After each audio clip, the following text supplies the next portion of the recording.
Hello everyone, I'm Rodney from 3dgameman.com, and today I'm looking at the BitFenix Fury 750 watt power supply. Now this is the 750G model. As you can see, the box looks rather pretty. It is also very informative with lots of pictures, features, and specifications about it. Now let's open it up and see what's inside. It's packaged very well. It has all this high quality styrofoam. At the very top is a user's manual. In this area, you'll find the power cord, 5 regular screws. Now, it would have been nice if they included black thumb screws, and they include 5 because, well, you might lose one. And in this bag, they include all of the braided modular leads.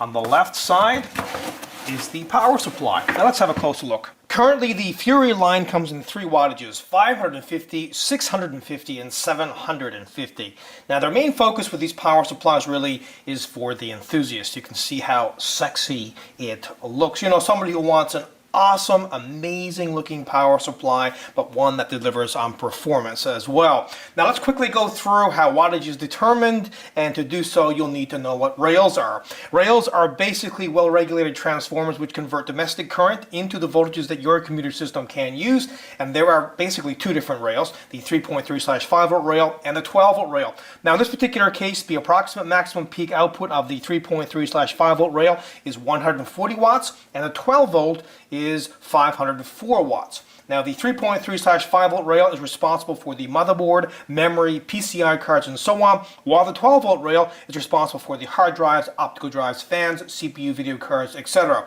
It is also very important to know the peak amps on each rail. Well, in this particular case, the 3.3/5 volt rails are both 24 amps each, and thankfully this power supply has a single plus 12 volt rail, and it's 42 amps. Now remember, when you're looking for a power supply, do not cheap out. Go with a brand name quality power supply. This is one of the most important components in your computer system. Now, one of the first things you should be looking for in a power supply is the wattage. You know, how much wattage do you actually require? And to determine that, you need to figure out what is in your computer system.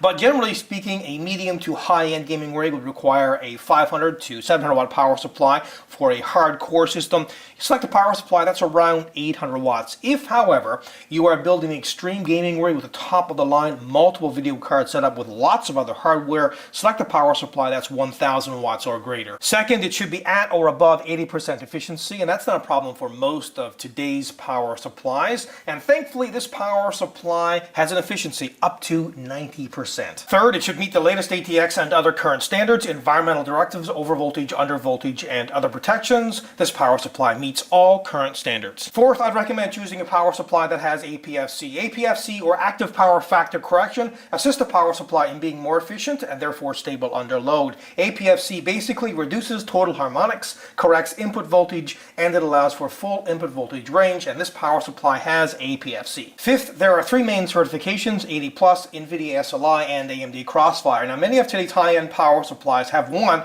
or more of these certifications, and this power supply is 80+ gold certified. Sixth, look for a power supply that has Japanese capacitors. This ensures a much more reliable product overall than a power supply without them. Now, thankfully, this power supply does come with Japanese capacitors. Finally, get a power supply that has enough leads for your setup. Also consider a power supply like this one that has a modular design, because it does reduce the cable mess substantially inside of the case. Also, extremely important to get a power supply with an excellent warranty, and this one comes with a very long 5-year warranty. Now, it's mostly black with some silver accents and their logo stamped here. I really like the overall styling on this. I think it's very, very aggressive. Now, it comes with a very quiet, fluid dynamic bearing 135mm fan, and there's lots of ventilation. Here's where the power cord gets connected and the power switch. Now, all of the leads on this power supply are modular except for the main motherboard lead, and that's not not a big deal because, well, you're going to be using that one anyway. I love power supplies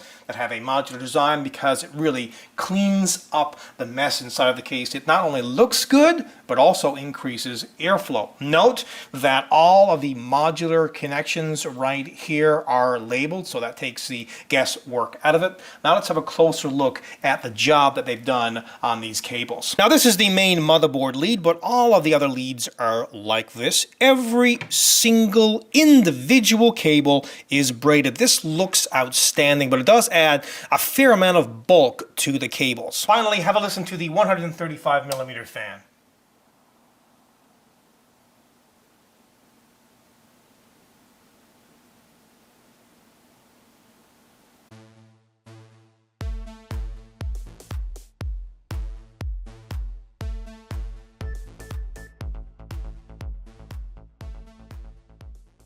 BitFenix really nailed it with his power supply. I think the overall styling on it is awesome. The power delivery in this is excellent. 80 plus gold certified. Modular leads. It pretty much has everything you should be looking for in a quality power supply. So if you're thinking about either a 550 watt, 650 watt, or 750 watt power supply, certainly consider the BitFenix Fury line of power supplies. Overall, this is a 100% kick-ass product. Until next time, take care.